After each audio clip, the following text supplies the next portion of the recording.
Here I am. Going to move this first because that's such a cool thing to do.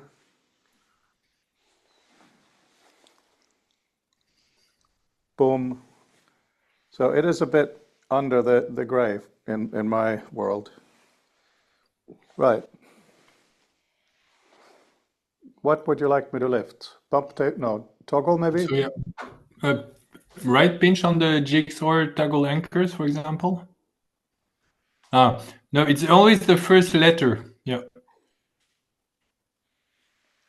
Yeah, well, okay, that is better, but it is, of course, occluded by my hand.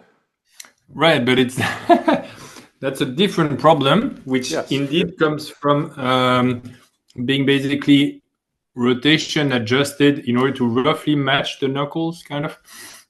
And it is indeed through the hand, and it means you can't really read it.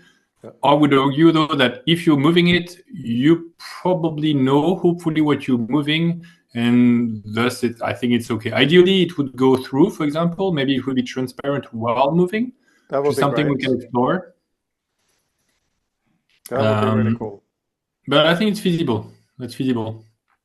So, Because I already changed color in the past. Like, for example, when you pick a color to paint another object, it would paint basically your gloves of the color you would apply.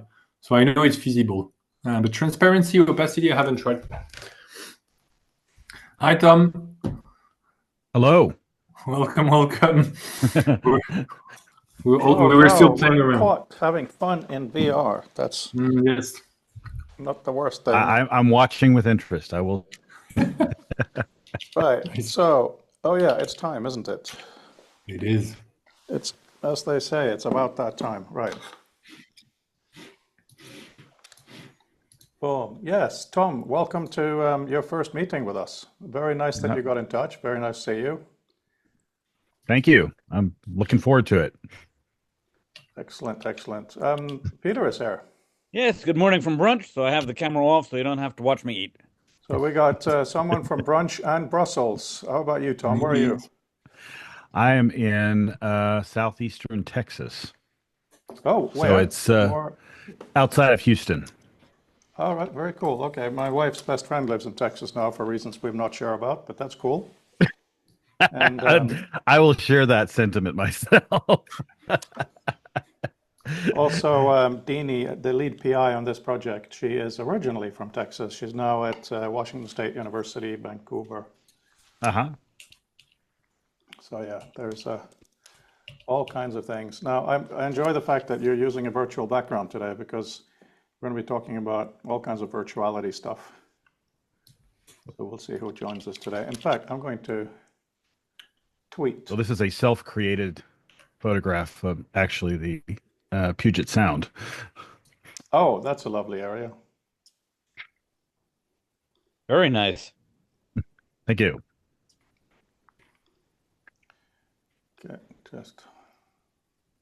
Hi, Mark. I'm brunching, so I have the camera off.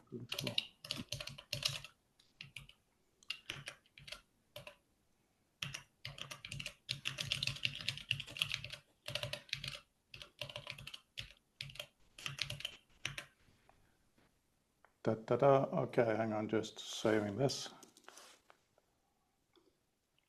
So the way we're going to do it today, we will have a demo from Fabien that I will do. And then I will do a 2-page slideshow just to get our discussion going.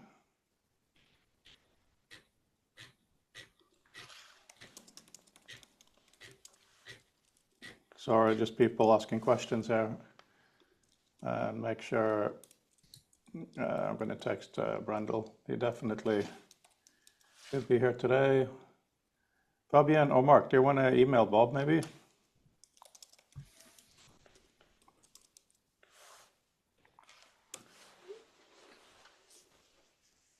Can do.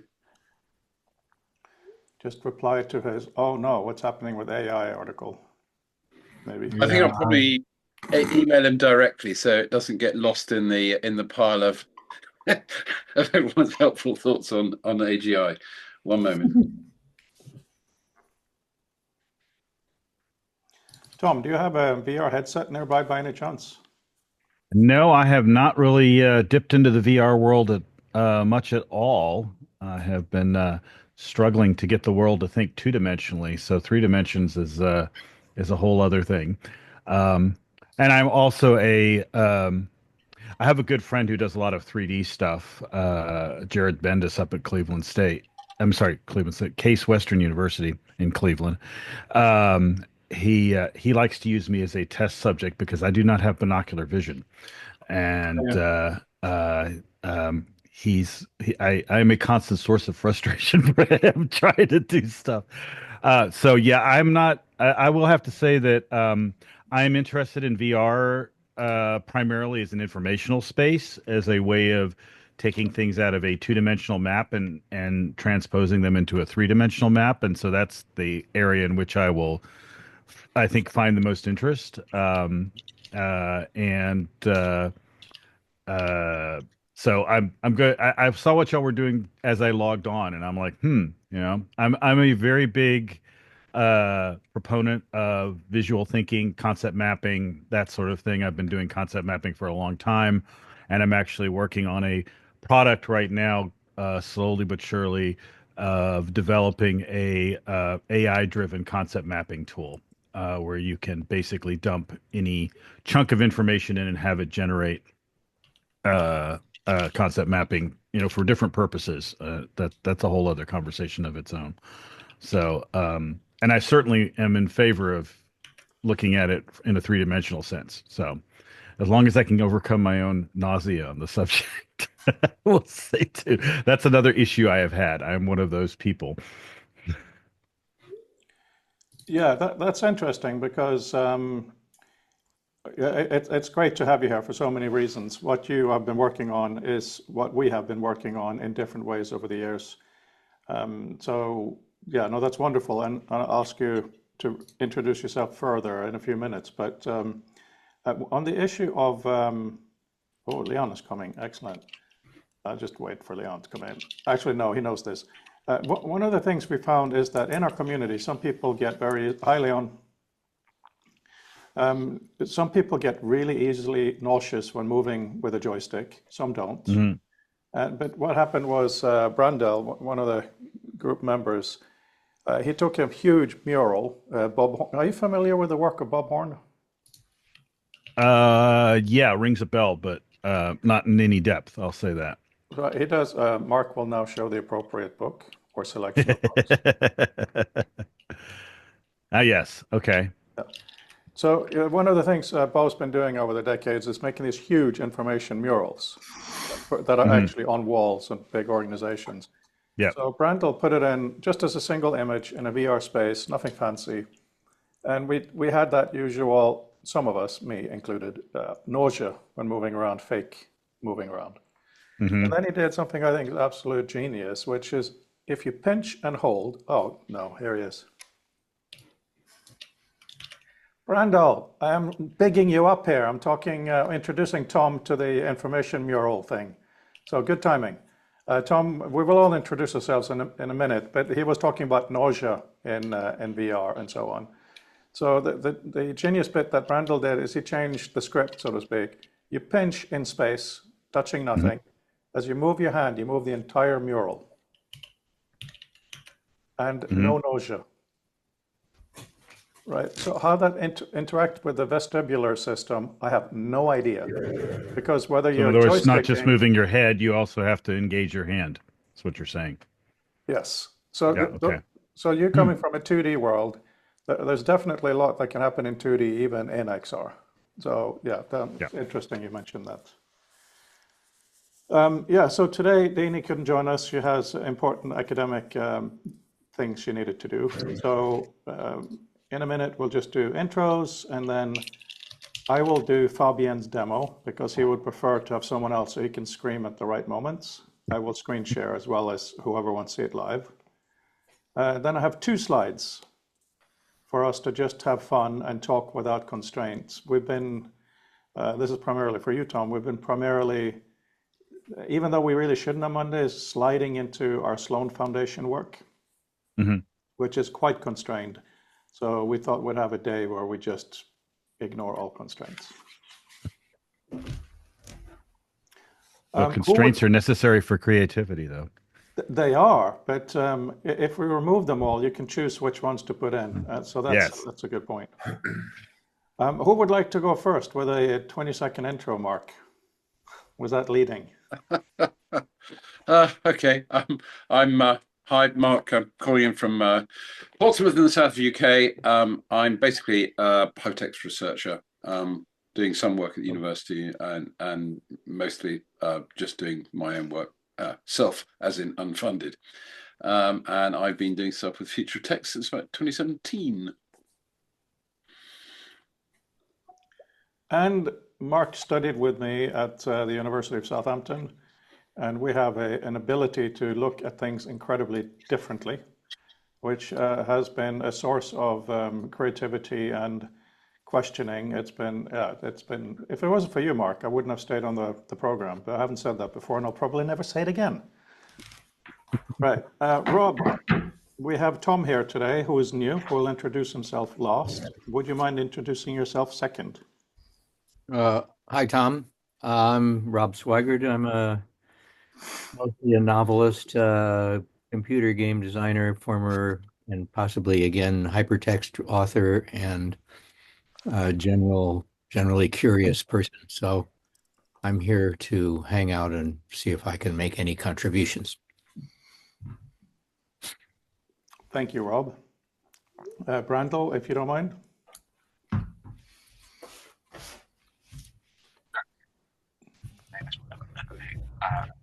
I'm a very keen enthusiast of embodied cognition and extended mind as it relates to what we can do with information in space. Being able to use augmented virtual reality, all of these immersive sort of modes for being able to be informational and meaningful beyond just sort of standing on the moon or standing in the middle of Yosemite, which is also awesome. In order to do that, I work on and prototype and develop the web standards for Apple Vision Pro at Apple. I'm not representing Apple here, but I do build and construct like Apple's position on WebXR, and I'm also proposing something called the HTML model element, which is a 3D object in a web page as the first sort of building block of what a truly spatial web will be. And in order to do that, I wanted to seek out communities that have a good understanding of what information and text are, in order to make sure that they have an opportunity to be able to kind of frame what the sort of communicative and informational needs of these modern platforms are, as well as just video games, entertainment, and movies as the primary frames that technology like that is nailed through. Where are you physically located? I'm in the Santa Clara Valley. I'm in Sunnyvale. Okay. Yeah, it was Brandel who turned the whole group into this, for which we are extremely grateful. So Yeah, I joined in 21, I think. Yes, it must have been 21. And sort of tried to pull those concepts in, as well as, like I said, embodied cognition and extended mind, these ideas that we think with our bodies and with the spaces. And I think that dovetails really nicely with having full control over the sort of visual appearance of those spaces. So that's me. yeah, and he suggested it just as I handed in my PhD thesis, my brain could finally accept even listening to the question. So yeah, we're now, to introduce you, to take a pause from the people, just to introduce you to the group a little bit. The Future of Text has been going for over a decade. We have produced 5 books, which are basically from the symposium, which is what I mean by going for over a decade. And it's all about working with text, as you know. But we now have these headsets that I believe very strongly within 10 years at the maximum, everybody will have one. And they, just like you had the early days with Engelbart and all of these people doing amazing Cambrian explosion level creativity, and then you end up with the Macintosh. I love the Macintosh, but it shouldn't just be the only thing, because in a way, the Windows is copy. So I am quite scared, even though this is a fun group, I'm a little scared that the standards for how to think in XR will be owned soon. So that's why we're trying to make the community have virgin thoughts. Before we live in it too much, what do we think it can be? We have a taster. So that, for the next whatever years, people can refer back to what people here have said about their experiences of what it should be. Okay, Peter, unless you're eating Okay. at this very second. Luckily, you got me between bites. So I am a lawyer programmer hybrid, and I've been a member of the hypertext community since I was introduced to Mark Bernstein at Macworld Boston back in the day when color screens were the latest rage. I absolutely love having been dragged into the headset. I was really kicking and fighting, and the group finally coaxed me into getting one, and I'm very, very happy that I did. I have the Quest 3, wonderful environment, but I still long for the Benedictine cyberspaces that I read about, where I would be able to have information spaces and control what each dimension represents, have a position within the dimension, represent a probe into a higher dimension, all of which is very far from the direct model, a room that you're sitting in, move around the room, look at things, and click buttons in a video game style. So I'm really hoping that we can make the most of that hardware that we aren't making the most of yet. I also love long form writing, so you'll find a ton of stuff from me in the whole book series going back. Yeah, thank you, Peter. Thank you. Yeah, Peter is not afraid of making things clear, which takes space, which is wonderful. Digital pages cost us nothing, so that's all just very, very good. Tom, in terms of contributions to the book going forward, if you want to write a lot or a little, it makes absolutely no difference. However you feel like communicating yourself. I write a lot, it's more than so that's not an issue. Okay, good. Leon, please. Can you hear me? Hello? Yes. Yes. Oh, yes. perfect. Okay. Sorry. So, Everybody else was waiting for someone else to say yes, I guess. so I was happy to hear that it was a 20-second and not a 20-minute introduction. So I'm Leon. I'm located in Budapest, Hungary. I am a friend of all these people here. Just 1 second. I will call you back in 5 minutes, okay? And a friend of 1 more minute. people. Bye-bye. Sorry. So that was, that's already 20 seconds. Well, I'm located in Budapest, Hungary, and I'm a open source software enthusiast. I also write and maintain open source software. I'm also very interested in 3D models, 3D files, because I think it's a really tangible way of owning. Oh yeah, and also I'm busy thinking about XR fragments, a way to sort of unify all the 3D file formats. Thank you for showing the sticker, Fabien. So yeah, that's in a nutshell what I'm focused on these days. That was a nutshell indeed. Thank you. I think we're left with you, Fabien. Well, I'm here because of Brandel. So whatever I say that is off, you can blame him. I'm at the intersection of those fancy and less fancy headsets, and my notes that are in all the different formats you can imagine. Open source software and the more political aspect to it. The web and how to make a browser, because that's how we view information, and tinkering all around in 3D and with whatever emerging technology is out. And I'm not a real developer, I'm a prototypist. I just do the very first steps of the project where the question is like, can we actually do it, or does it make sense? Not like, oh, can we maintain it, make it secure, scale? All those hard questions are for other people, not for me. Huh. I'm just trying to open. I bought a book for inspiration for us today. It's a bit plasticky, so sorry. If I look distracted, I am not.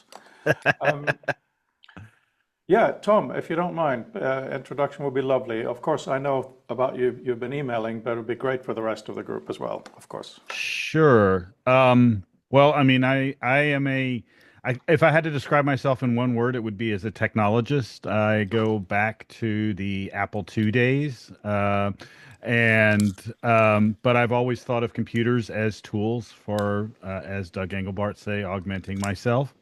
And I'm very much a constructivist in terms of we construct our own worlds, and I've always looked at computers as a way of doing that.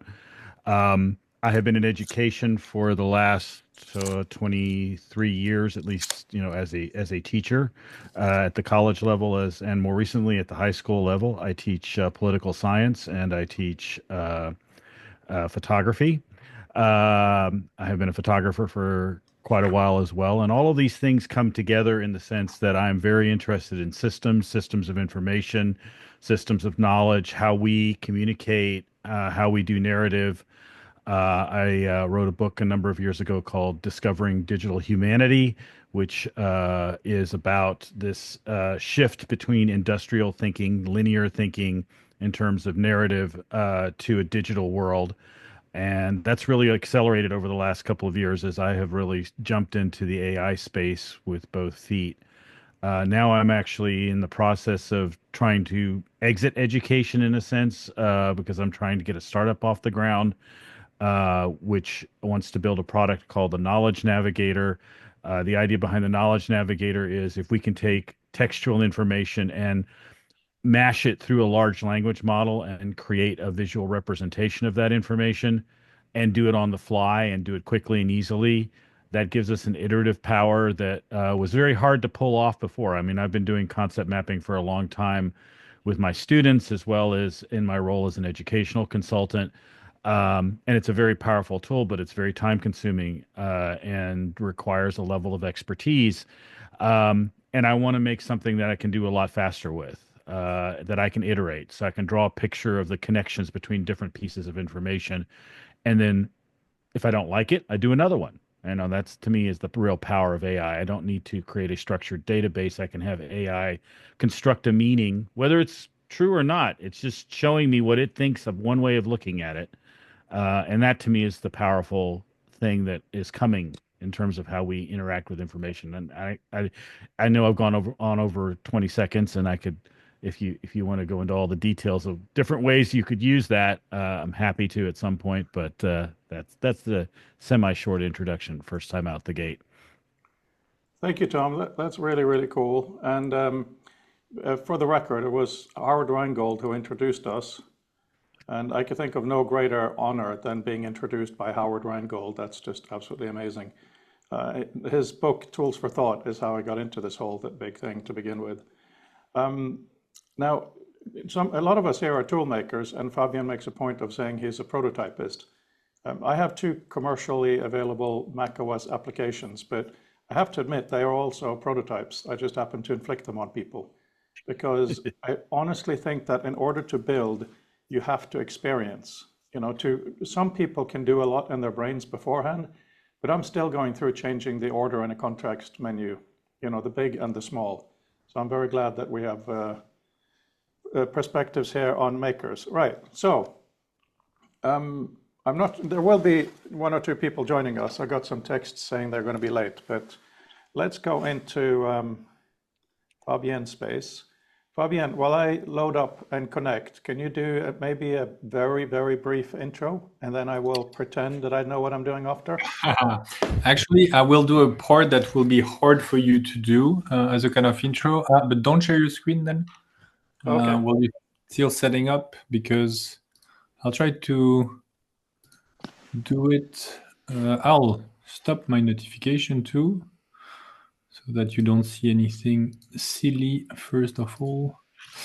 And now, please let me know if you can see my screen. Can see. You can? Yes. Super. So we're in our minimalist 3D world. It's not my world, it's ours. And I will take a document and I'll drag and drop it here. and it appears. So what happens there is there are a couple of steps, but basically, hopefully, it shows that it's pretty direct. Like there are not like 50 steps to get your own content in it. So what happens there is that the PDF, if you drag and drop to the top right corner, within that black rectangle, you're going to upload it to the server, and then it's going to convert it to the kind of files that is easy to manipulate in XR, so basically images. You can have a single page document. Here you have the figures in it. I'm moving here, and if you were in XR, you could grab them from the center. You also have the file represented by its file name on the top right. But basically the idea being that if you have content that you want to bring in and that is not mine, you can, because you probably don't have the same interest as I do. Maybe some do overlap, but you probably have things that are even that content you wrote. And the idea was to be able to bridge that and as efficiently as possible. And it does so with a little bit of, I won't give too much detail on the architecture, but I think I have a diagram actually already there.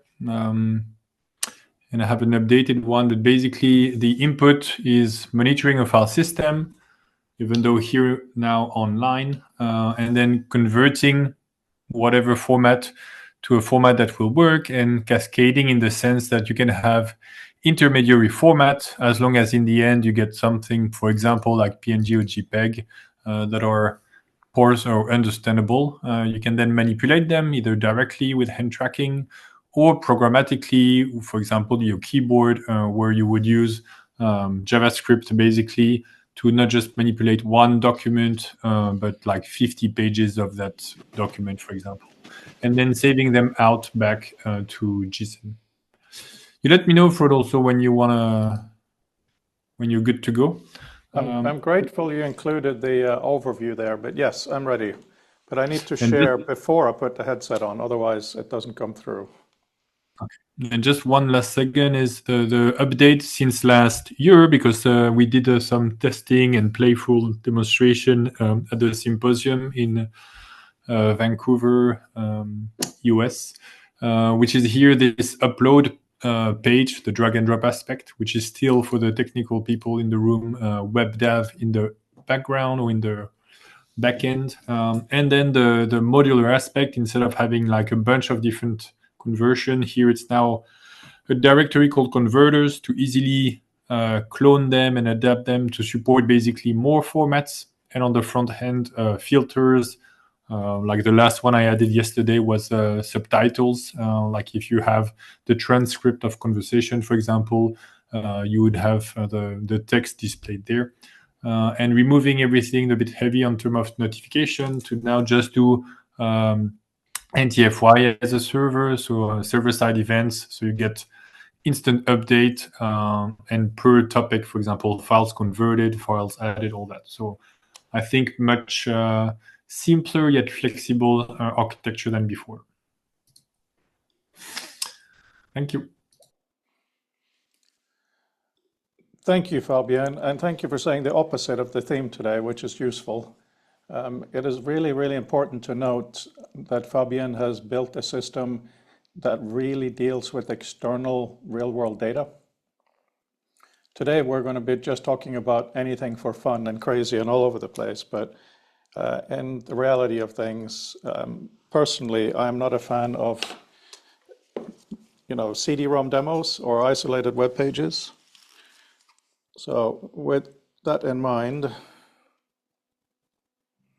so if anybody wants to look at this with your own, let me see no, we don't want to look at that. If you go to Future of Text Lab and you scroll down to authorship in XR, there's a link to this. So that's always going to be the up-to-date link if you want to have a look. Right, so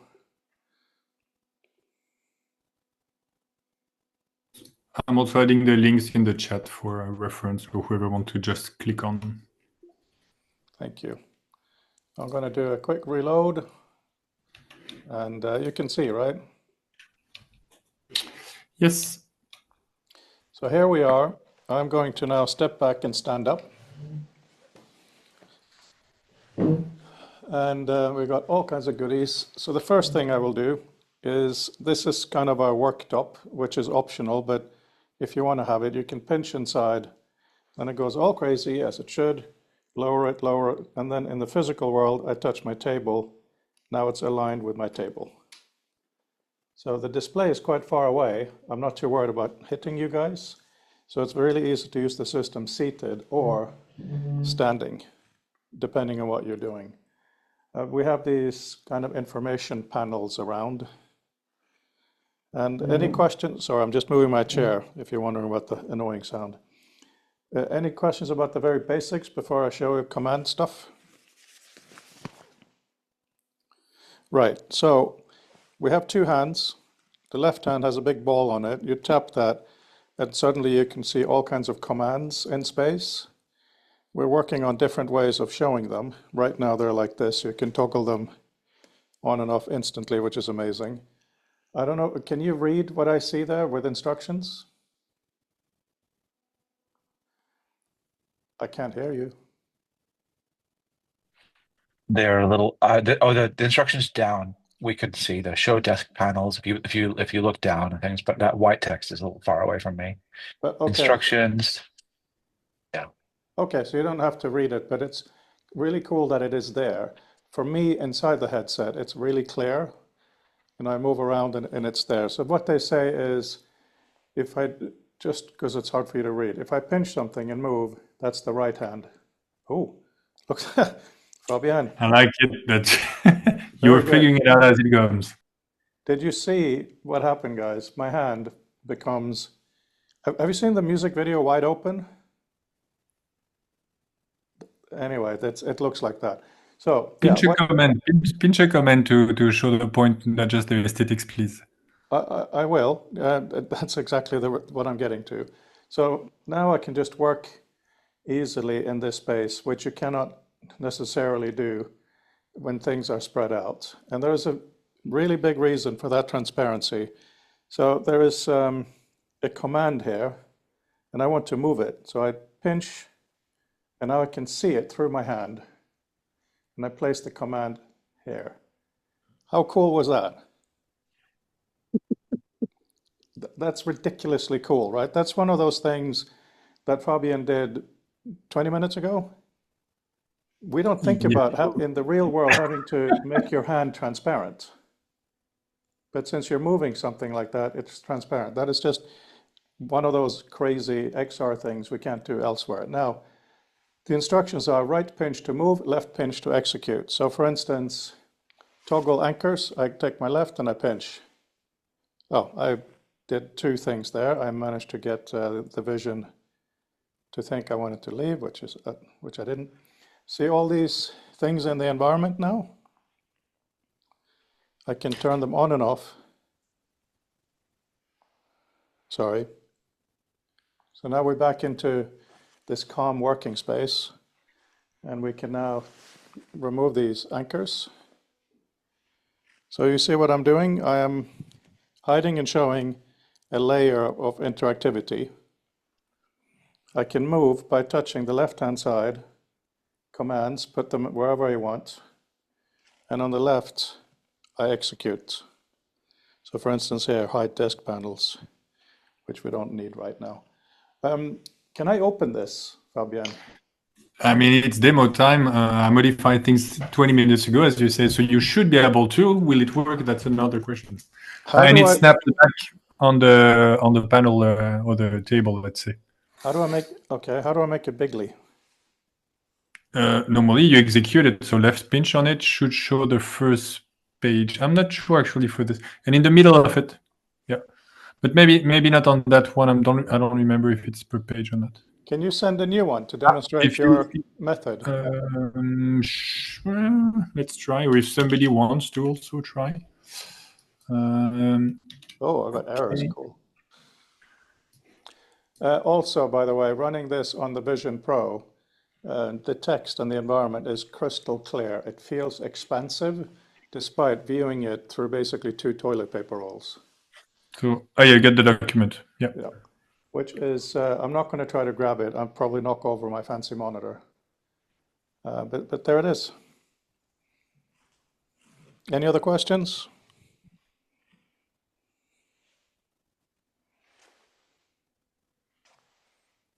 If you're writing them, I cannot see them. So if I understand correctly, this is from the WebDev drive, basically, served. How do we get to the second page of the PDF? It's just, right now, it's just a horrible image. But it really has the flow of how it gets in here. So we haven't really, because this year is, of course, Peter, about authoring. We haven't focused as much on the reading experience yet. Yeah, we could in Vancouver, we could, because I basically develop viewers profile types and content type, but I removed that like now to focus on the authoring part. But yeah, there was like per type of metadata, you would have extra instruction. For example, if it's a multi-page document, you would have instructions on the side, for example, previous page, next page, extract images from the document, clone page, for example, this kind of things were there back then. So it would be, right now, they're not there anymore. It was visible back then. Also, just a quick word on the quality of the PDF. That page specifically was low resolution, but it could be much higher just to test faster. Fabien, quick question. So if I understand correctly, quite apart from moving the metaphor of moving a file from, as it were, one's real working world into the XR environment, I assume that also, in a sense, you're moving the file or a sort of proxy for the file essentially from the computer in front of you into the headset. Is that correct? So you have the server in the middle that keeps a copy of that file. One thing that has not been demonstrated, and I'm not sure how feasible that is, but basically there is a mode also where you can, I don't think it is demonstrable. For example, you take the PDF, you take the different pages, and they are displayed on the panels. And then you get a new PDF out of those pages based on a new order. So you would get a new PDF to organize basically on that. But it's not the initial one. Thanks. So first of all, hi, Alan. Nice to see you, obviously. Very, very nice to see you. Now, we are into the full hour. So any further questions onto the reality of what Fabien has built before our discussion goes a bit loose? Are there any plans to deconstruct the documents beyond the graphical representation of them? Yes, indeed. And same like in Vancouver, for example, one of the immediate, we're specifically working on the bibliography aspect of it. And just earlier today, I was tinkering with CSL JSON, the format that Zotero bibliographic management tool is using. But one of the more direct, I think, that is useful, at least in XOR, is extracting the figures. So basically, you have the full page, and then you have the figures related to that page that are next to it, and then you can also move them around. What has not been implemented yet, because it's been a bit of a mess, to be honest, is the highlighting. So now you can highlight some of the text of the document, so of the page, but you cannot highlight them, for example, by directly touching the text. You can highlight them by pinching on the command, which is excruciating. I mean, it works, but it's not fun. So it's not been put in there yet. But basically, indeed, it's not just an image. Here, the image is displayed basically as a way to efficiently browse through. But you want, we believe at least, that most people would want a lower level of granularity, basically. Yes. Yeah, and one of the things I've been playing around with lately over the last few months is using Google's Notebook LM and uploading PDFs into that, and then using that as an analysis tool for both from the perspective of deconstructing an individual document, but also then comparing those documents to other documents and saying, okay, what do these things have in common? What are passages that are similar, et cetera, et cetera? And I think a visual representation of that would be incredibly powerful. That's kind of what I'm working toward with my own work. And I'm, a three-dimensional visual representation of that would also be doubly cool. So basically, one quick way to address that is if the API of a service provide anything consumable, for example, a JSON endpoint with that answer being like a graph of the different parts of the answer, or just the answers are like, here is a block of text, consume it. We can display it and then eventually do the same kind of like grab manipulation. Also, one thing that was not demonstrated there, but one example of an action in space was I have let's say ebook e-ink readers and writers at home, and what I do is I would take the document, for example, that PDF, and drop it on an area, and that would send it to the device.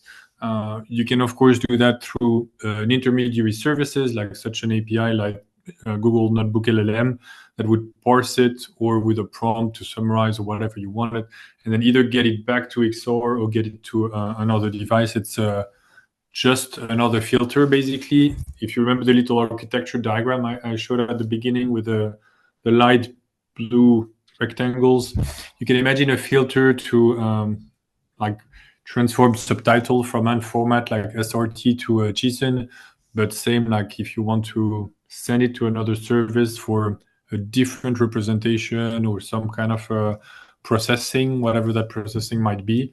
It's you copy a filter, you adapt it, local endpoint, remote endpoint, whatever you want. It's the same principle. Mm-hmm. Yeah, I'm much more interested in the ideas in a document than the document itself.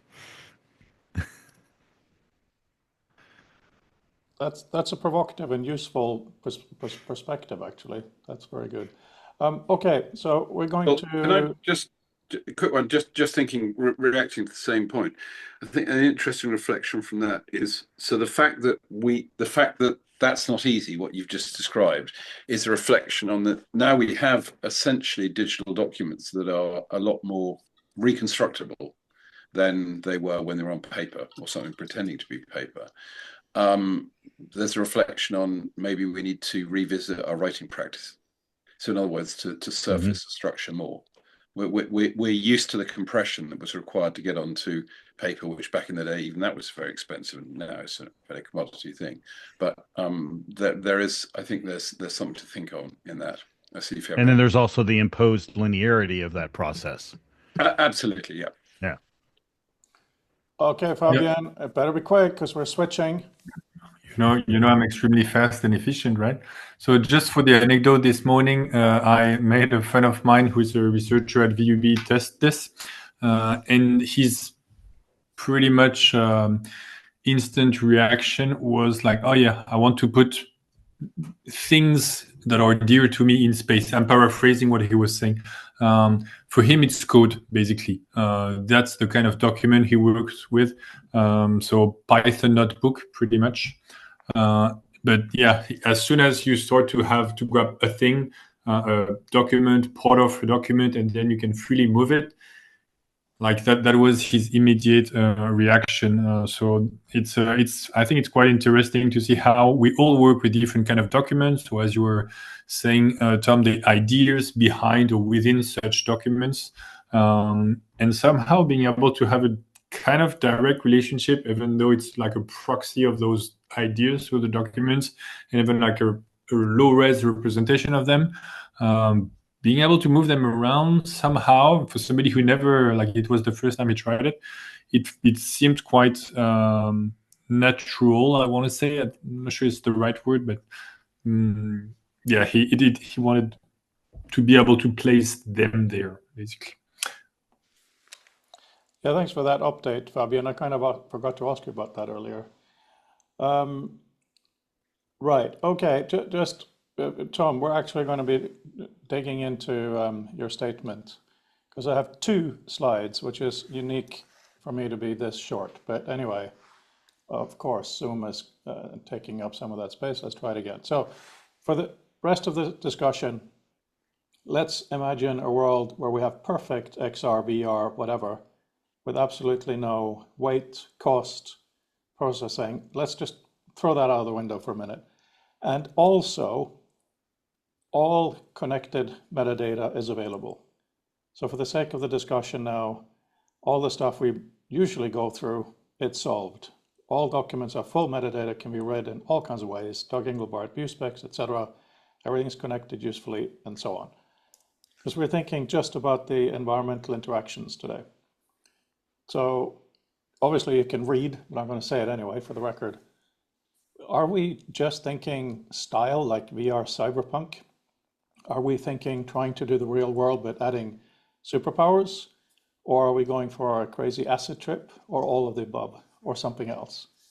And then how much of it do we want it to be embodied, and how much of it should be our brain floating in space without the body?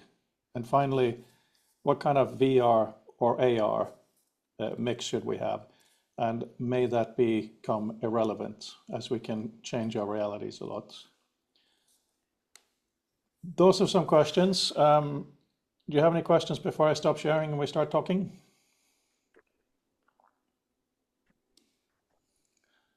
Good. You have comments, not questions.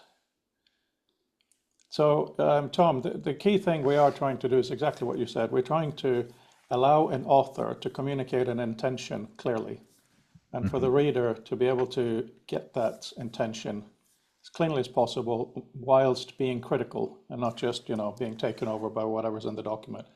That is our goal.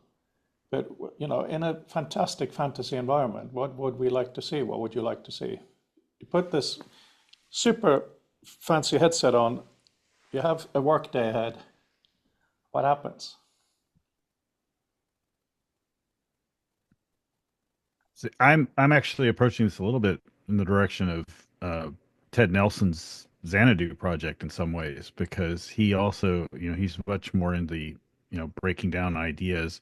To me, the most important thing is the connections and seeing those connections, or seeing representations of those connections. I think information's not our problem today. I think we have tons of information and can easily digitize just about anything these days.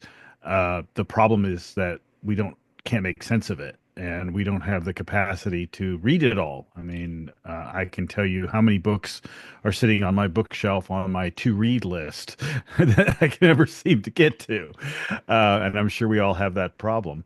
Again, one of the cool things that I've discovered lately is I know many of you also have books that you've read the first 30 pages of and go, okay, this is the one idea this guy's got.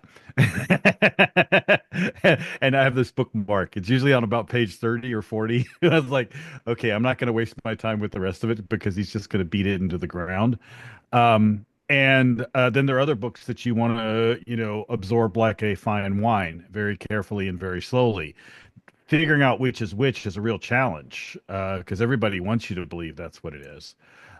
When you find those books, then they're life changing. But one of the things that I've been doing with Notebook LM is, as I said, I've been throwing books in there and asking it, well, what's this book about? Tell me the key points, show me these connections that it purports to thing, and then and then using that as a starting point for, okay, this is the main idea here, and I can connect that up with other things, or I need to look at this a lot more carefully. It's a strategic tool for figuring out knowledge. So, and again, visualizing that to me is critical, because text is also a straitjacket. It's a linear narrative that forces you down a certain path as defined by the author, which can be a good thing, but it can also, most people don't recognize that reality. And I'd love to be able to feed my own books into it, and see, because there are many I footnote and follow best practices on that sort of thing, but I know there are things in my book that I have no idea where they came from anymore, because it was something that I talked to somebody about 20 years ago, or read 20 years ago, and I have no idea where that is anymore. Or alternatively, there are also things where other people are working on the same thing in parallel that I want to know about. And so the idea of being able to throw my own book in there and say, okay, show me the world's connections to my book, that I think that would be a really fascinating exploration of parallel ideas, as well as sources that I've long since forgotten, and rabbit holes that I can follow. So that's what gets me excited about this sort of thing, which is why deconstructing the documents is extremely important to my thinking about these sorts of things. It does sound very much in many dimensions visually Ted Nelsonian or Xanaduian, or yes. Absolutely. Fabien. Yes, it's to go back a bit to the title of the proposed discussion is sorry, Frode, but since we know each other for a little while now, I don't think those were very fun slides. So I want to highlight the fun part, together or alone. But so some of the examples I have on my desk, and I imagine some of you have some, so you don't have to share them, but I have those kind of strange looking post-it notes, kind of cute, kind of like for the page, like the bookmarks don't have to be yellow. I have this pen, which is quite a special pen. I have some that is weirder, but like maybe a bit more serious, I guess, but like a Zigbee light bulb. So I'll not hold it, but if I do this, you don't see me. If I do this, you see me. So it's kind of weird. It's definitely, nobody needs that, but it's fun. And for me, it kind of also helped me think differently, because like, oh, I can control my environment. Even though I'm not in VR, I mean, outside of it, I can still reshape it. We discussed like a couple of weeks ago about non-Euclidean geometry, and for this I started to do a bit of yarn work. So I have actual yarn in my office to try to stitch them in non-Euclidean form. Have classics, Lego bricks. I have some from robotics and some like just for prototyping without touching my keyboard or my desk, or even an XR headset, something that are a bit more tangible, or little 3D prints like this, a little robot guy that can help me do some duck debugging, where I can talk to the little plastic robot, telling it what I was expecting to actually do, and it's not actually what I did, or like electronic stuff. But the point is, we don't necessarily confess it because we're like professionals, so we're supposed to have like a black leather notebook and whatnot, but chances are you have a bunch of weird stuff on your desk that is not there just to be weird, but that has some kind of fun aspect to it that makes you like hang on to the what things that are dear for you, even if they are the abstract concept behind a book. And I think it's interesting to consider them again just for the fun. So I invite people to look at the video on the webcam to see boxes like this, for example. Yeah, thank you. Claude Shannon's ultimate machine. And I think it's not just it's this kind of stuff that also help us when we're stuck with a hard idea. We don't get actually the solution, so we need to stand up, think, walk around, maybe juggle with like a stress ball or whatever that is. And the kind of prompt there is would having a pen like this in XR be useful? Like would, for example, being able to have those little what's the name, flakes, basically being able to pull them out and make new notes, like literally something that is impossible otherwise, really help bring new and better ideas. So I think that the fun aspect here is actually a serious kind of thing. It's not something to ignore or say, oh, it has to be just like with less constraints. It can be a little bit, I mean, it's fun to actually have fun. Okay, guys, put your hands up. Okay, I'm going to talk. Okay, I put my hand up, but quickly, hang on. Since mine is up as a provocation. So, Star Wars. My 7-year-old son has become a bit of a Star Wars fan. And we're watching Star Wars in a whole new way now because clearly the plots are rubbish, right? Things don't hold together. And if there's something wrong with a spaceship, you can always take a machine and do this and that and it's fixed again, right? And for the longest time, I thought that's absolutely ridiculous and useless. But in terms of an XR invented environment, that's what Fabien has built. The notion of you can always look under the hood, you can always improve it is really, really important. So therefore, to think about the toy nature of even Star Wars TV and movies is kind of fun because you also have droids. Droids are not fully sentient, they're also not machines. There's some weird in-betweeny thing, right? So it's just one of many inspirations. Mark, please take over.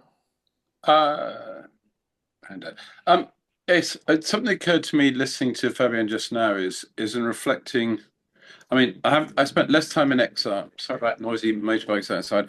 But I have spent probably two decades spending a large part of my working days basically in doing spatial hypertext work. So a lot of it is sense making, albeit on a 2D plane. And I think the thing often that actually makes it fun, although there's arguably nothing fun to look at, is the degree of agency. So this is basically doing sense making work not driven by a machine, because the one thing I've seen regularly is a cycle of people saying, what I want is to be told the answer, and then when it's shown the answer, i.e. a constructed graph, they're unhappy because that's not actually what they wanted. It is what they asked for, but it's not what they want. So part of the enjoyment, funnily enough, I think comes from having a degree of agency. I mean, there is a balance because some people want to do more, some people want to do less, but certainly there is a point for all of us where it's too much. Either because you have to learn too much before you can get to the point where it that you can enjoy it, or that it just takes too long. I mean, then again, it is interesting and much power, much responsibility, and that's the thing with deep tools. You actually have to invest more time than you think, but you get a wonderful payoff. So I sort of just throw that in there because we have a tendency to describe things that are going to end up as, one of Ted's diagrams with just lines all over the place, which as a metaphor works until someone actually draws one for real, and you're thinking, no, I can't make sense of this at all. It's just noise. Alan, did you have your hand up? Oh yeah. I mean, obviously, all this stuff is hey everybody. It's great to hear the same ideas and intentions from years back. It's good. Agreed with everything Frode. Fabien, on the fun side, some of the things that I work on, or I kind of try and think in real world first before thinking in any kind of XR space. So what you were saying just reminded me of a totally pointless, silly idea that I would love to see. Not love enough to actually build it, but I add a to-do list to one of my apps. And the result is I have a row of balloons, and one of those balloons just gets a little bit bigger. Let's say it's a balloon for home responsibilities. And I, think of more things, the balloon fills up more. So now I can just look over and I can see which balloon is about to blow up. Something like that in VR is completely, ridiculous. It's not practical, but it forces our minds out of the spreadsheet brain, because you can just see a shape as a partial mapping to intent. Anyway, that's one angle throw in there as far as Alan, it's so good to see you, and I think that is absolutely brilliant. That's going to stay in my head and literally pop every once in a while. So thank you. Fabien is up now, obviously, but if you have more, just please. As a kind of riff on this, so I put on the chat a bunch of 3D models of balloons, because if somebody, Alan or anybody else, wants to actually build that, and I think honestly, so I was showing books on free software before and open source and the political aspect to it. I mean, okay, that's one of the reason I build software and prototype it. Is like, maybe every single person on Earth will think that balloon idea is ridiculous. But to me, I'm speaking on behalf of Alan there, to me it is interesting, it is exciting, it is precious. And well, I'm not going to swear, but F that, I'm going to do it. And maybe it's actually generally a bad idea. But the process of trying to build it, or the friends I make along the way, are definitely make it worthwhile. And it actually loops back to Mark's point on agency. To me, it is.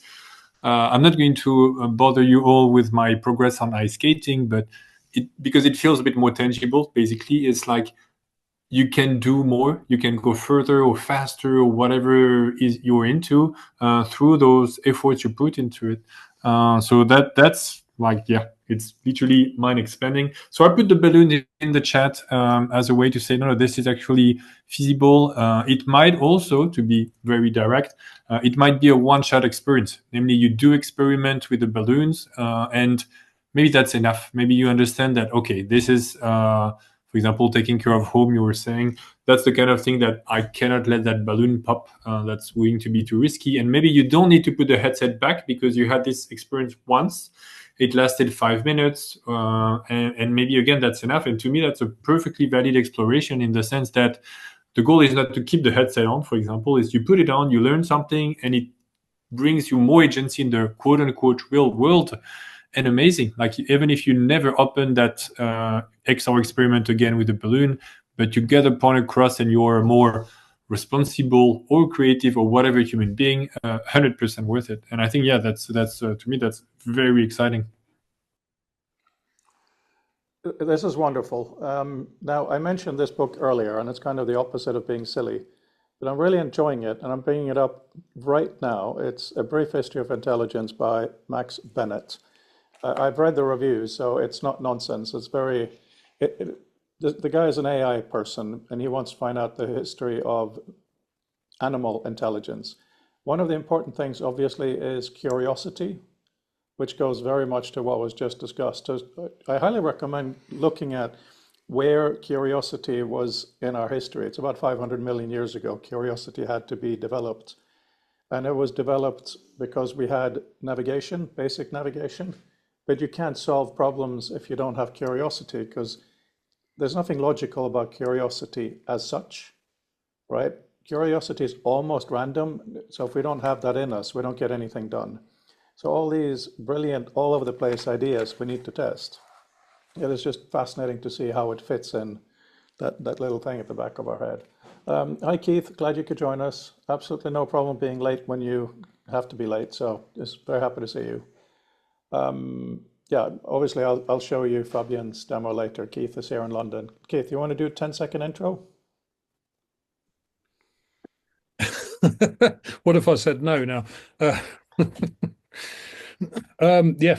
Hi, I've known Frode for a very, very long time. Yeah, I play around with stuff. I've just actually started doing some more physical stuff. Just received a little USB powered soldering iron in the post about 10 minutes ago. Yeah, software development, play with stuff. Nice. And we used to teach together, and he was teaching a lot more, and he was the technical editor of Mac User magazine, which is how we met. There was I developed an application for Mac OS that would speak when you got incoming messages. This is about 20 years ago.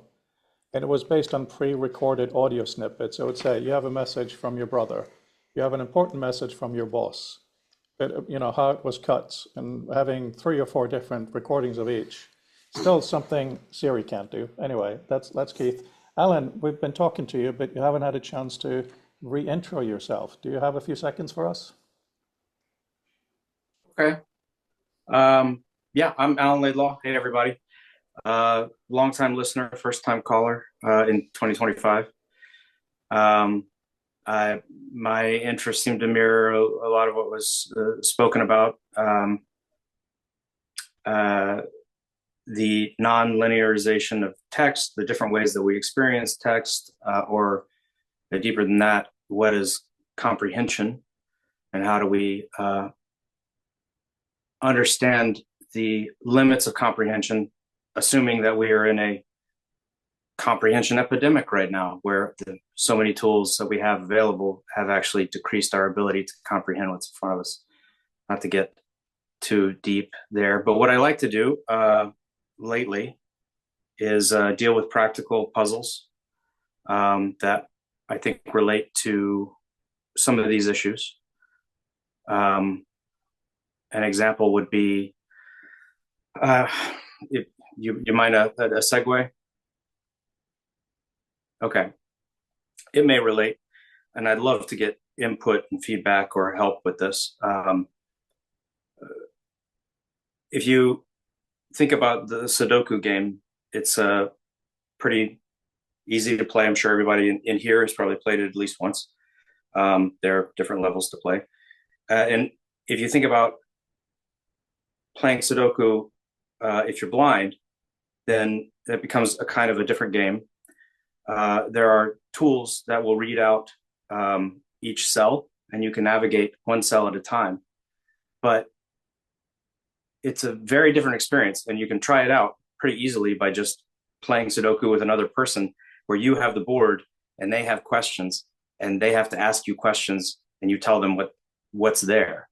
The game is ridiculous. It takes really long time to move around the board, and that's because a Sudoku game is essentially a map, right? It's non-linear. It's a tight combination of numbers.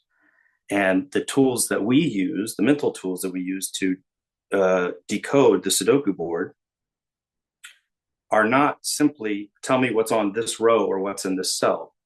A lot of times it's, I need to know what are the numbers, if there are numbers surrounding the cell that I'm interested in, or the row that I'm interested in. You can call it mathematics, but I think it's a little slightly different. So I've been trying to figure out how to port that experience into something that doesn't require eyes. In a perfect world where technology is available, one thing I'm really excited about is essentially like an audio version of Sudoku, which is sort of like you can imagine Minecraft, but you're hearing the numbers that are available or the absence in distances around you. And then from there, you can get a sense of a grid that you're inside. A lower 5 version, though, is what I'm working on right now, because I would like to play Sudoku while I'm on the subway, tapping on my phone without looking at it.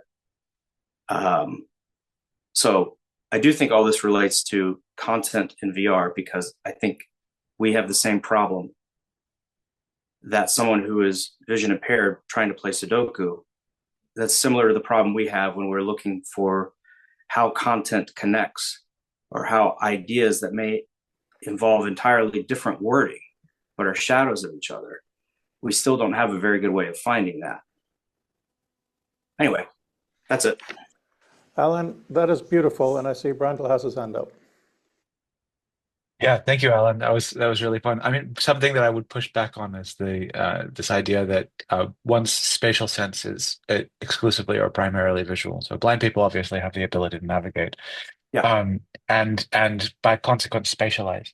Something that I've been doing a lot in the last month or so is imagining. I have aphantasia, so I don't have visual memories and things like that, but I do have a very strong sense of, I've got a really good memory, and I have a good memory for spaces and how things are arranged, and what I've done to orient my body, so I can remember coming down the road to my high school and what the directions through the sort of the cluster of buildings was.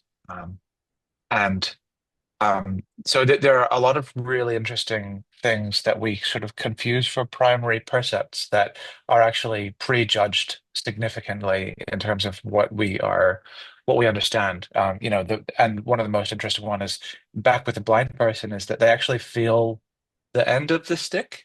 Their sense is at the end of the stick. They don't feel the vibrations in their hands. If you look at their neural activity, what they are constructing as meaning in the place where it is. And so there are a number of things that we do to construct our spatial sense, visual being significant among them, but and maybe chief. But but it's not exclusively that. So yeah, I think that there are tremendous opportunities for non-sided Sudoku and so tonal things. And I think that one of the most important things that we can do to uncover that is to disentangle those spatial senses from the purely or even primary visual kind of characterizations that we currently have for them. I've been talking a bunch with the people who do spatialized audio about what are the practical consequences for audio versus acoustics, and making sure that people can distinguish between basic like scalar impulse response and cardioid sound and things like that, and having a proper representation of those within these future platforms. So I'm very excited about sound as it constitutes a part of these descriptions and explorations too. I love that. Quick comment to add on to that. I just wanted to reiterate that, yeah, I'm definitely not trying to portray that, you know, how to let blind people play Sudoku, because I'm sure in their minds, their minds are operating in a different way than what I'm used to, or that what we're used to. We rely on different things, and there's evidence that, you know, the ability or the faculty to create complex models totally in the head is perhaps much easier. And in fact, that leads to the deeper access of what have we lost by offloading so much into our technology.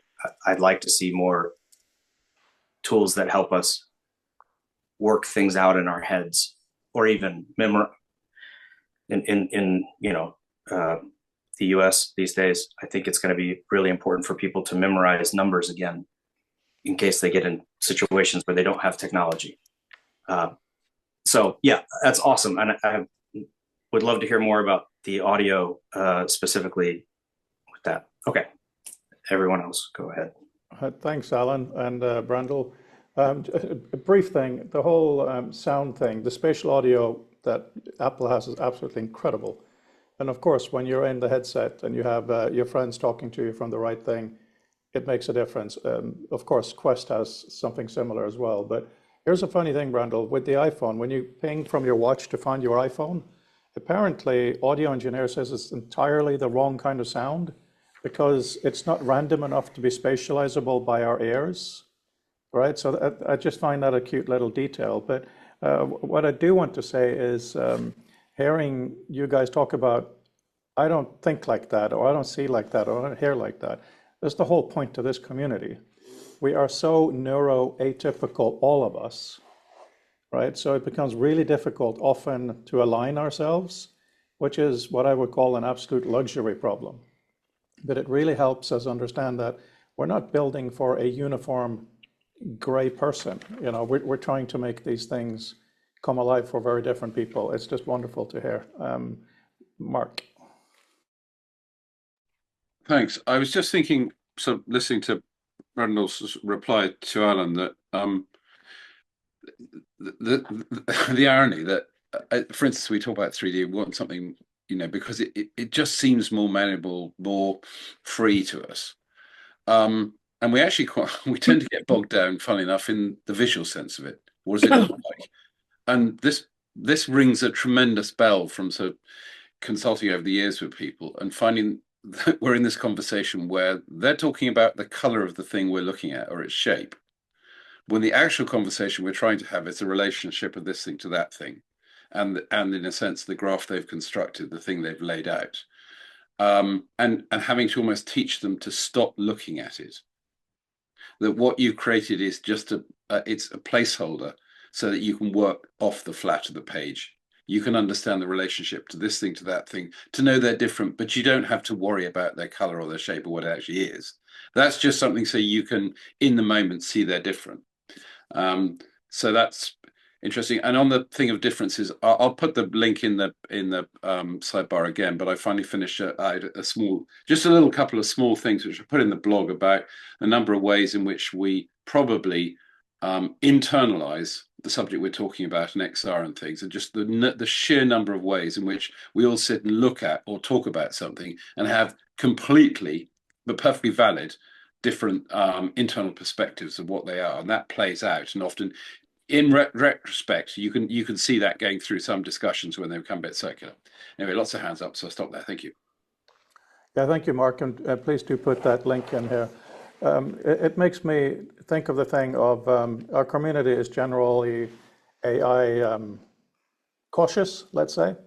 But as our professor, Mark and I, Professor Les Carr says, AI should actually be short for advanced IT because it's so many things. Generative AI is very, very different from analytical and so on, as Tom was talking about earlier. Here's the thing that it's really become clear for me recently is there is not one type of XR. And I don't mean that it's between VR and AR. I'm not talking about pass-through or not, even within.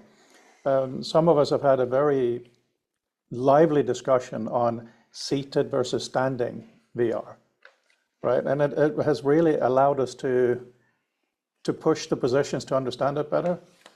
They are completely different. When you have a seated VR situation, you're inside a sphere, right? Occlusion has a specific meaning. And then you stand up, and occlusion no longer means something because you have all the joints in your body easily movable, a lot more than just moving your neck. So you have a different situation. But of course, it can be tiring. Then there's the other thing of should you use your chair, should you use your desk? Right? So the more we play around and the more we argue for fun about our favorite ways of using VR, I think we're realizing the varieties of it. It is entirely different. Of course, room scale VR, we can literally walk around with your body is yet another beast. I think for me, after having worked on this for a while, that's one of those obvious moments. Oh, briefly, Tom, you're talking about being in photography, which is so bizarre. So many of our type of techies are also photographers. I don't know why. Me too. It's my main passion. Keith here also, and some of Doug's team, of course.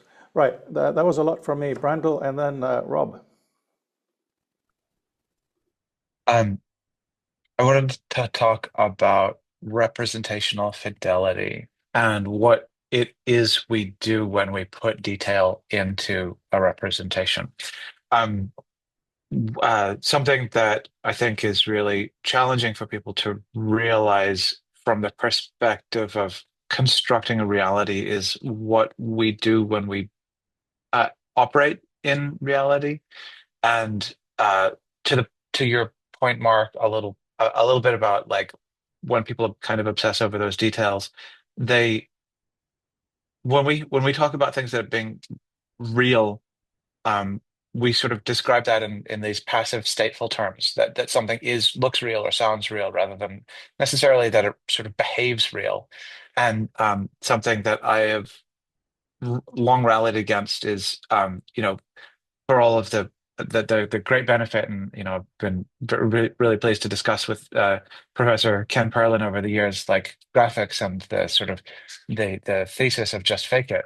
I think it leads us terribly astray insofar as it means there's no actual discernible detail there. There's no there, and what we lose is the ability to actually intuit into what kinds of things that we'd expect because of what other kinds of things are happening.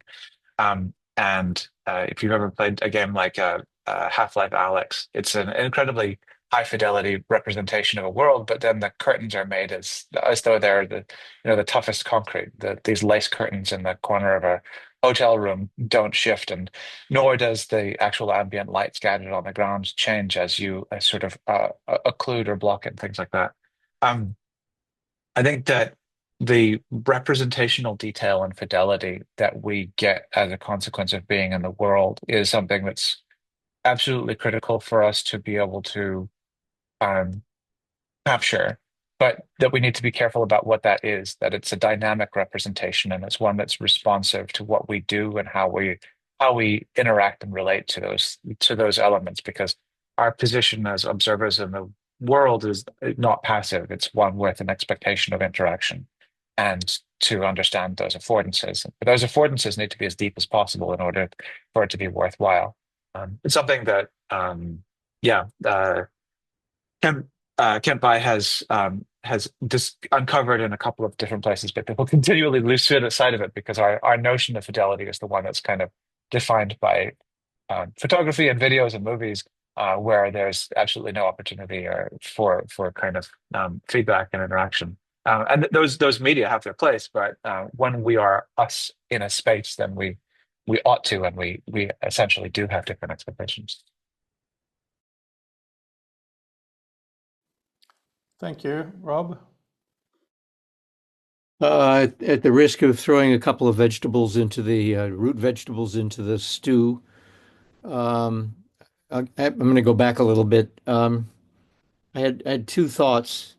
One is I was in a workshop with Gregory Bateson in 1974, and he talked about the extension of the perceptual system that we have when you're blind, and how that it's the end of the stick. So that I just want to follow up with that. The other thing he said was that if you're, and I use this example in something, if you're looking at a star through a telescope, you're receiving the light from the star, but the image of your eye is also going out into the universe. And the perceptual system that we have extends far beyond the physical body. And the other thing I wanted to mention was I read an article about in the Paleolithic being inside a cave, people could navigate through the cave by humming. So you could actually navigate through completely pitch black and very complicated space using only echolocation. That is fantastic. Do you know, Rob, because you've interacted with things like Lascaux Cave and stuff like that before. There's a replica of Lascaux right next to it, right? Yes. Do they light it the way that it should be, or do they light it the way that we would today? Oh, good question. Well, it's obviously lit. Right. Well, that's No, a shame. I think they just have lighting. Right. They don't have little clay lamps with bison tallow in it. Yeah. Well, I They mean, they don't actually have necessarily need to be electric lights.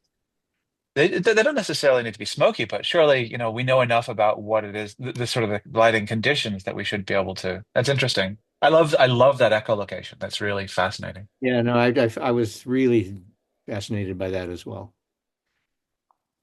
So the thing we usually discuss in these meetings is how to have an academic understand and communicate. Today, we're a little liberated to go further. Oh yeah, Fabien, do you want to speak about the link you put in after Tom? There's a Sure. lot of interesting stuff there, if you don't mind. Tom, please go ahead.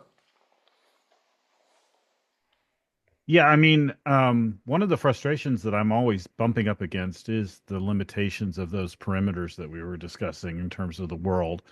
Technology has limited that in terms of the computing power.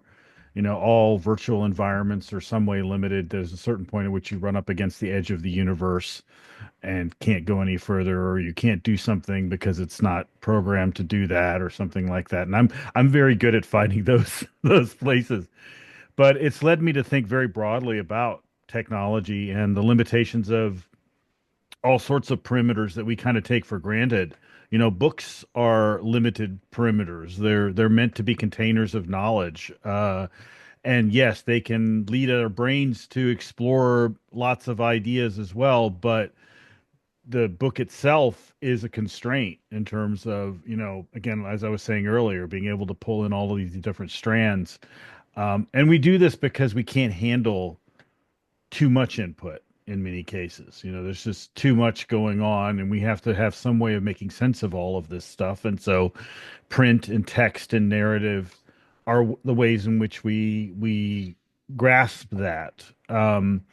And in some ways, I'm trying to get into a much more existential nature of the sense of if you talk to a 3-year-old, their vision of the universe is very boundless compared to someone who's older.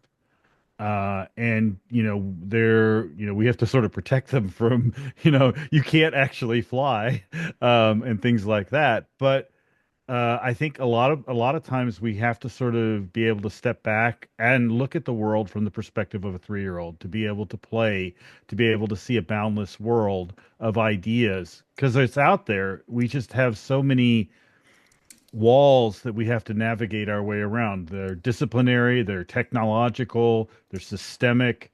All of these things get in our way. And one of the things, again, that I get really excited about with AI is the idea that it can help us process this in a much more effective way and make these vistas that much bigger. And then it just becomes a question of how we want to perceive them, whether we're talking about a VR environment or whether we're talking about a flat map or whatever. That gives us a lot of freedom to explore the edges of those existences and look at them in different ways, in different perspectives.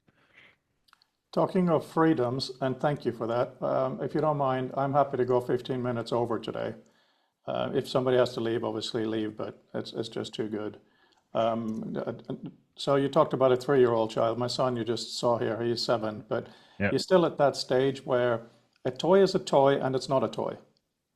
Right? I remember coming out of that as a child. I still remember having toys, Lego toys on the floor, and then suddenly they weren't the world anymore. Like beautiful, Tom. They weren't the other world. They were only Lego toys, right? That's a horrible stage. I completely think you're right. We need to find ways where our brains are flexible enough to be able to see things in a richer way. Yeah, Fabien, you were talking about the caves. Yeah, but I'll put the cave if we have time, but I'll show you 2 more gadgets I have. Some of you might have seen this, like it's the flipper, the like hacker multi-tool. You probably have seen it for the wrong reasons, namely like some BS ads on TikTok that once you have this, you can hack into a bank or whatever bullshit. So, I mean, yeah, that's not enough, and it's probably not something you want to do. I also have a lock-picking kit. You can also try to use that for a bank. I use this to help my neighbors, actually, who were... I use it for pleasure, just to discover how a lock works, actually. And just randomly, a month or 2 after, it's perfectly legal if people are wondering.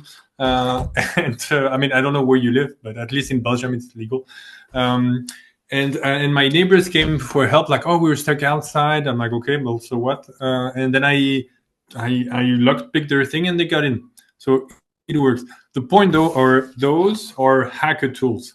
The principle of hacking is not to break into things, is that things are what you make them be. So it's not because there is a lock that it's a lock. You can use a lock to break a window if you want, or you can use the lock for the art of it or the beauty of it. So the thing is what it is. It's not what somebody told you it should be. And it's something also indeed that kids tend to... They don't get that part of like, oh, it's I don't know, it's a ball. No, it's a ball, but it's a hat. It's whatever you want it to be.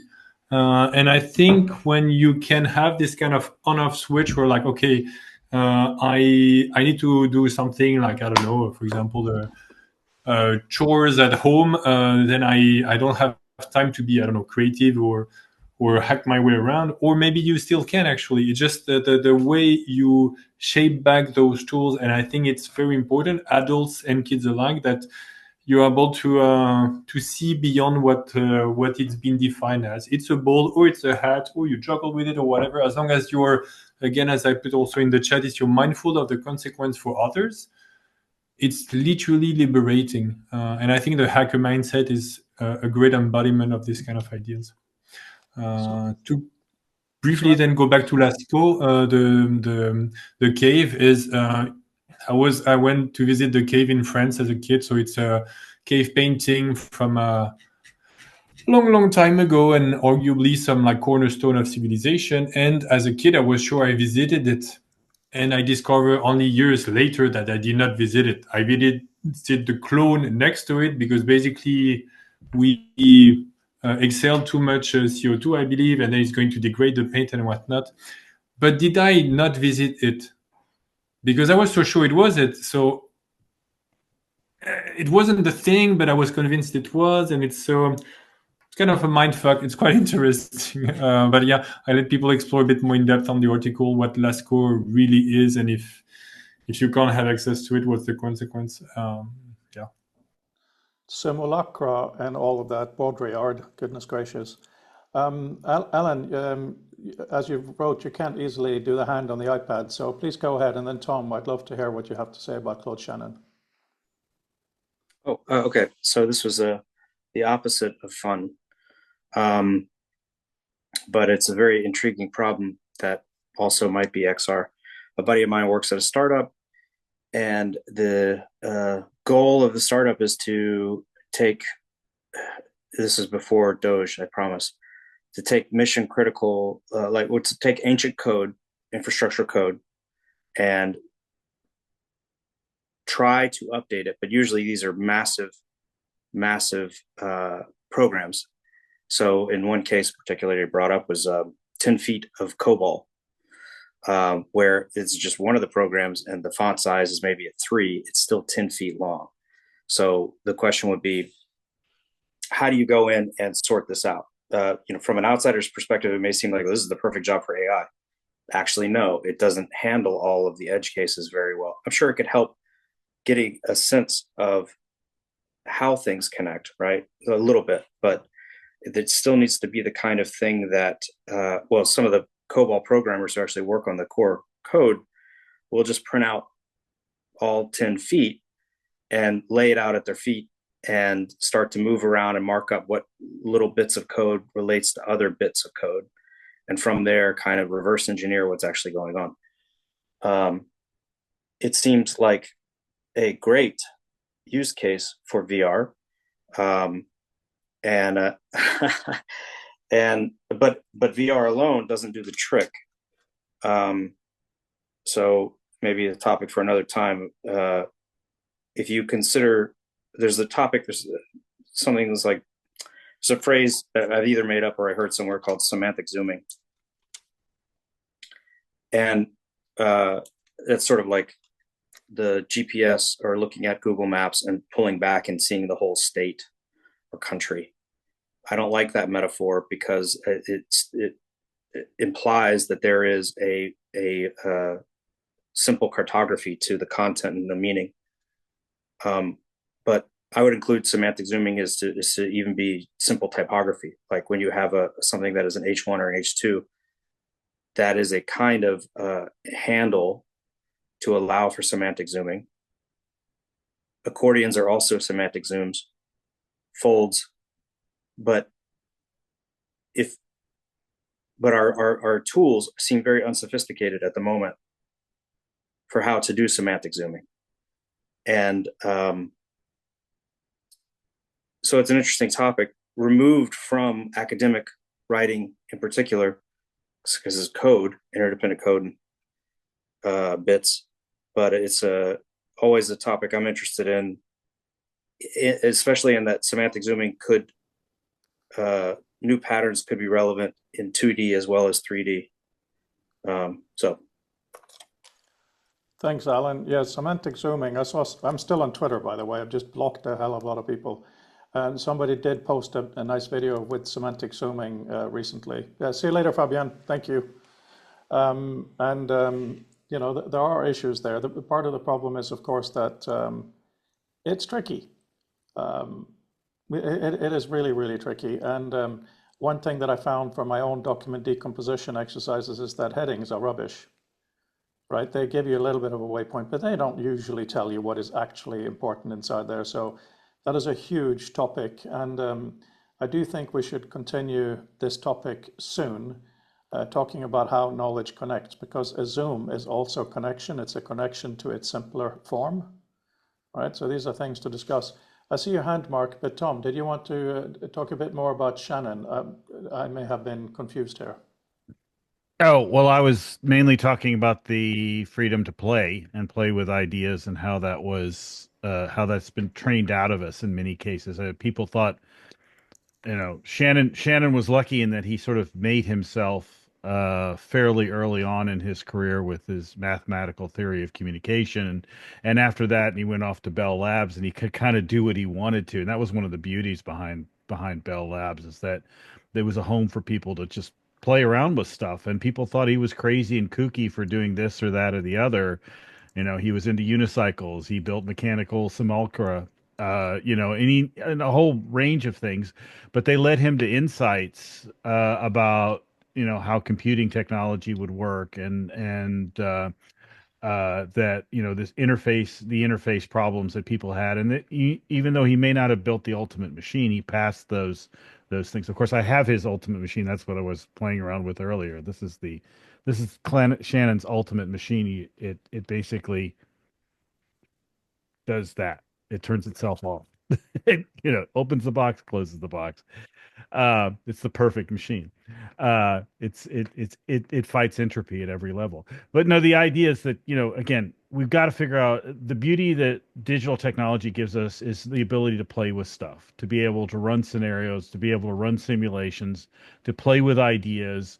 What if I do this? What's going to happen? And to do so in a safe environment. I think our educational systems work against that.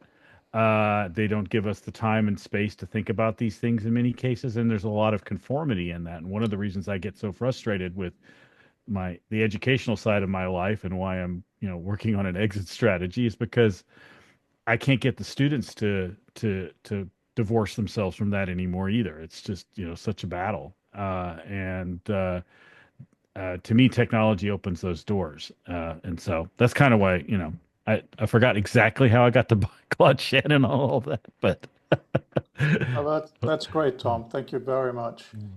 Mark, and then we need to wind down. It seems everyone has to go, which is absolutely fine, obviously. And the point's very quick because I know everyone's going. It was just as I was listening to discussion of the sort of semantic zooming and just thinking that, well, it was rather reinforced by Fred's comment about headings, is that it's de-interleaving the purely linear, the things that purely are habit formed from the practice of linearization, to other semantic links that don't have to follow a linear curve, but still have an important linkage within the corpus of what you're looking at. Which is why I said, well, maybe think about looking at linear non-Euclidean links the way that you follow them, and that's way beyond my understanding, but someone clever might be able to do something with it. So thanks.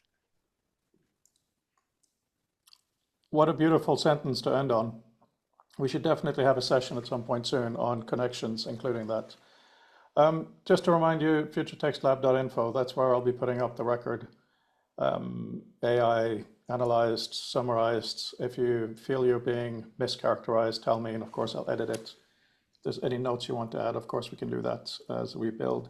And Tom, very nice to see you, very nice to meet you. We would love to see you again, but please understand that there's no obligation to do any of this. If you want to come every 8th week, every week, be late, early, it really doesn't matter. This is a hangout, chat, inspire each other.